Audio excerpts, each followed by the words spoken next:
Bonjour, bienvenue à l'Atelier du Meeple, mon nom est Martin et aujourd'hui, on regarde pour organiser le jeu The Few and the Cursed. The Few and the Cursed, je l'ai vu passer à l'époque sur Kickstarter. J'étais pas certain, moi, l'apocalypse, puis les zombies, puis ces affaires-là, c'est jamais des sujets très intéressants pour moi. Par contre, j'aime beaucoup la thématique du Far West et je l'ai trouvé dans un bazar, au bazar des Meeple Olympiades au mois de juin. Alors, à Sorel-Tracy, je pense que j'ai c'est la copie de LP, hein, un des collaborateurs du Professeur Board Game.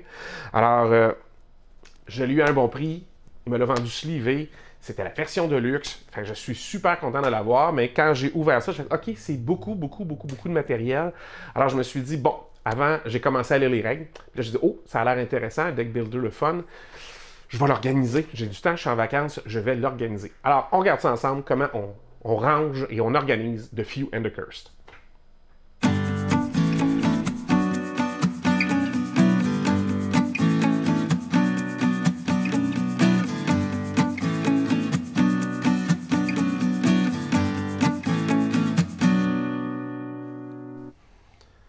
Alors, The Few and the Curse, ma petite trouvaille, en fait, une de mes trouvailles du bazar des Meeple Olympiades en juin. Alors, il y avait des beaux jeux, j'ai acheté Freedom, j'ai acheté ça, il y avait du jeu bien le fun à acheter. Alors, The Few and the Curse, c'était un Kickstarter, si ma mémoire est bonne. Magnifiquement illustré. Je pense que c'est basé sur une bande dessinée que je connais pas. Alors, il y a un méga... Quand je dis méga board pour mettre sur la table, c'est fou. C'est grand de même. Alors, il y a des choses à mettre sur ce côté-là et sur ce côté-là du plateau. Et je pense qu'il y a même un mode nuit, si ma mémoire est bonne. Parce que sur l'autre côté, c'est comme plus sombre. Alors, c'est franchement... fort intéressant. Puis c'est un deck builder, hein? Fait que c'est quand même une mécanique connue. Là, on va pas se noyer dans les affaires qu'on connaît pas. Mais il y a énormément de matériel. Il y a un petit insert là, en carton comme ça. Il y a énormément de cartes et elles sont déjà slivées, ce qui est, ma foi, quand même hein? Un plus quand on achète un jeu. Avec les personnages et tout. Alors... Il y avait les jetons d'origine en bois, mais il y a des jetons aussi en bois. Pas les jetons en carton à l'origine et les jetons en bois aussi. Alors, il y a des cubes, c'est des beaux cubes plastiques, ceux-là. Enfin, d'autres ressources en plus, en bois. Il y a des petits jetons. Alors, ceux-là, je ne sais pas tout à quoi ils servent. Il y a des jetons de couleur, alors probablement pour les points ou quelque chose comme ça. Et vous avez des personnages. Alors, des beaux personnages. Les miniatures sont superbes. Alors, comme ça. C'est sûr qu'elles sont assez blanches. C'est difficile à voir, mais... Alors, je vais peut-être tenter de les peindre, mais ça va être simple, là, hein? Vous savez que moi, puis la peinture, c'est pas comme quand j'étais jeune. Puis surtout les monstres sont un peu plus monochromes, peut-être. Je verrai, mais il y a un serpent. En tout cas, c'est super beau. Et il y a d'autres personnages qui ont l'air d'être un peu plus similaires, là. En paquet de 3. Comme ça. Alors, c'est sûr que je vais pas me taper ça, probablement tout dans les détails, là, mais... Ça serait le fun qu'il y ait un peu de couleur sur le jeu. Vous avez des plateaux de joueurs, des plateaux double épaisseur. Alors, c'est super le fun pour ça. Fait que ça va être... Et il y avait même un coin en métal qui est probablement un jeton premier joueur. Et il est... On va déchirer ça parce qu'on n'arrivera pas à l'enlever. Il est magnifique avec son aigle dessus. Hein? Superbe. Alors... j'ai bien hâte de checker ça. Alors, je vais essayer de voir, comment organiser tout ça. Et 2, il faut éventuellement peut-être peindre les miniatures. On verra ce que j'arrive à faire, mais il y a fort à parier que ça, c'est la première affaire qui s'en va. On va faire de la place dans la boîte pour mettre tout le restant. Bon, ben je vous montre ce que j'ai fait. Je me suis vraiment laissé aller. Ça a été long. très long, mais en même temps, je suis en vacances, alors je peux bien prendre une journée de pluie pour m'amuser un peu. Alors, j'ai fait, comme d'habitude, hein, des rangements en sections. Et je vais commencer par l'évident. J'ai fait des rangements pour les figurines. J'ai même poussé l'audace jusqu'à faire des séparateurs pour que les figurines restent en place. Alors, je suis assez fier de moi. C'est pas parfait, mais en même temps, je me débrouille. Fait que j'ai gardé ça simple. Il y a 3-4 couleurs par figurine. Un petit wash par-dessus pour faire ressortir les détails. J'ai essayé d'être le plus minimaliste possible. Parce que j'aime pas ça. Je ne suis pas un passionné de la peinture des miniatures, mais quand je me donne, je me donne. Alors, vous voyez, c'est là une couche de fond noir, une couche de highlight, puis une médium, puis une couche de highlight plus pâle. Il n'y a pas beaucoup de couleurs sur celui-là, puis ça n'en prenait pas plus. C'est vraiment assez les détails magnifiques. Alors, c'est ça les monstres. Il y avait des monstres un peu plus génériques que j'ai fait dans 3 teintes différentes, si vous voulez, au niveau de l'armure, mais j'ai gardé ça simple aussi. Vraiment, je voulais pas passer trop de temps là-dessus. Puis, j'ai les plus petites figurines qui sont les figurines des héros. Alors, dans The Few and the Curse, l'héroïne principale, c'est Redhead. Alors, voilà. J'ai gardé ça simple aussi. Quelques couleurs différentes. Bougez pas, voilà. Alors, foulard rouge, cheveux un peu plus rouille, manteau brun, un peu de beige dilué pour la chemise, des jeans, des bottes, tout ça. Et ils ont tous le même beige pour la base, alors ça a été assez bien. J'ai réussi à faire des personnages très simples, mais avec un wash pour faire ressortir les détails, ça fonctionne bien. Je pense que j'y suis assez bien arrivé. Lui, j'ai mis des couleurs un petit peu à la Lucky Luke. J'ai jauni la chemise. Alors, ça sort assez bien. Vous n'êtes pas obligé de mettre beaucoup de détails pour que ça sorte bien.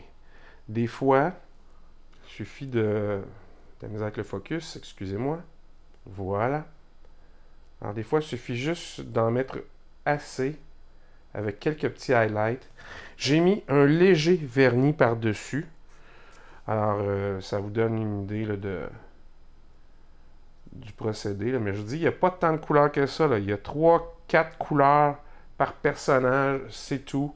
Puis, j'ai mis par la suite un léger vernis. Je ne suis pas un spécialiste. Vous voyez très bien ici le wash qui est rentré dans les crevasses. À quel point. Puis j'ai gardé ça un peu, j'ose pas dire sale, mais poussiéreux. Que le désert, c'est pas sale nécessairement, mais c'est toujours un peu poussiéreux. Alors j'aimais bien l'idée de mettre ça dans des teintes où il y a beaucoup de beige. Alors, une fois que j'ai fait ça, j'ai fait quoi aussi? J'ai fait des rangements pour les cartes et des rangements pour les jetons. Prenons les cartes. Alors, chaque carte personnage, je lui ai fait une boîte. C'était déjà slivé. Alors, j'ai fait des petits classeurs. J'avais dans mes papiers qui me restait du papier qui semblait ligné, mais qui était fait pour le scrapbooking. Alors, j'ai décidé que je faisais des séparateurs avec. Ça fonctionnait très bien. Et on ne peut pas faire des si grosses boîtes que ça en origami quand on veut mettre des cartes, mais si vous tenez vos boîtes à peu près dans ces formats-là, ça a à peu près 11 cm, puis ça en a à peu près 4-5, ça dépend de la largeur des cartes que je voulais rentrer dedans, bien, vous avez, ça va tenir, déjà, parce que sinon c'est très mou, puis ça vous permet de les séparer facilement. Et les petites cartes, j'ai mis un séparateur dans ce sens-là. Alors, les 2 sortes de petites cartes rentrent comme ça. Alors, tout ça faisait la rangée. Alors, vous avez vu qu'en dessous, il y a le plateau de joueurs, central, et les plateaux de joueurs ici. Alors, j'ai mis, les mini vont ici par-dessus, et j'ai tenu compte de l'espace que ça prenait, évidemment. Ici, j'ai fait une petite boîte où j'ai mis les ressources. C'est une version Deluxe qu'on m'a vendue. Alors, il y avait les ressources en bois et il y avait de l'extra. C'est-à-dire, il y avait les ressources de base dans le jeu. Alors, je les ai laissées dans une boîte en dessous, ainsi que des jetons comme ça, que je n'aurais pas besoin parce que c'est tous les jetons de carton de l'édition de base qui venaient de toute façon avec le jeu. Alors, je remets ça comme ça. Et ici, j'ai fait une boîte et j'ai créé 2 tiroirs. Alors, dans les tiroirs, vous avez des jetons de couleurs différentes et vous avez la pièce de métal qui sert de jeton premier joueur. Alors, c'est vraiment l'édition Kickstarter. C'est vraiment intéressant. Et vous avez, après ça, j'ai encore fait un séparateur. Puis vous avez les pions pour chacun des 6 joueurs. Parce qu'avec l'extension qu'il y a dedans, ça vient 6. L'avantage de faire une boîte, en fait, vous faites une boîte qui fit dans votre autre boîte. Alors, j'ai fait une boîte comme ça. C'est l'espace que j'avais de lousse. J'ai pris cet espace-là. Et j'ai dit, bon, ben, je vais mettre 2 boîtes. Alors, j'ai pris la largeur ici pour faire la largeur de la boîte. La longueur ici pour faire la longueur du tiroir comme ça. Et la hauteur, ben, j'ai tout simplement divisé en 2. J'ai divisé en 2, mais allez-y, j'ai enlevé quelques millimètres pour qu'à chaque fois ça rentre. Même chose quand je fais les séparateurs ici. Ben, si ça, c'est à 3.5, vous voulez faire la hauteur à 3.3. Parce qu'avec tous les plis de papier, tout ça, ce que vous voulez, c'est qu'après, ça rentre. Et que vous n'avez pas besoin de faire des couvercles parce que comme ça rentre assez serré, ben, le passage du deuxième tiroir vient couvrir le premier et vous n'aurez pas de problème. C'est super intéressant de travailler comme ça. Alors, vous avez qu'à remettre les paquets de cartes, comme ça, vos figurines, comme ça, et vous avez, en quelques heures, surtout si vous avez peint, ça prend peut-être, le pliage, c'est quand même assez long, là, parce qu'il y a beaucoup de boîtes, puis de séparateurs et tout. C'est faire les séparateurs comme ça, j'en ai fait 1, 2, 3, 4, 5. Il faut les calculer, il faut les faire. Vous voyez qu'ils ne montent pas tout à fait en haut parce que mes papiers n'étaient pas assez grands, mais ils n'étaient pas obligés de monter jusqu'en haut non plus.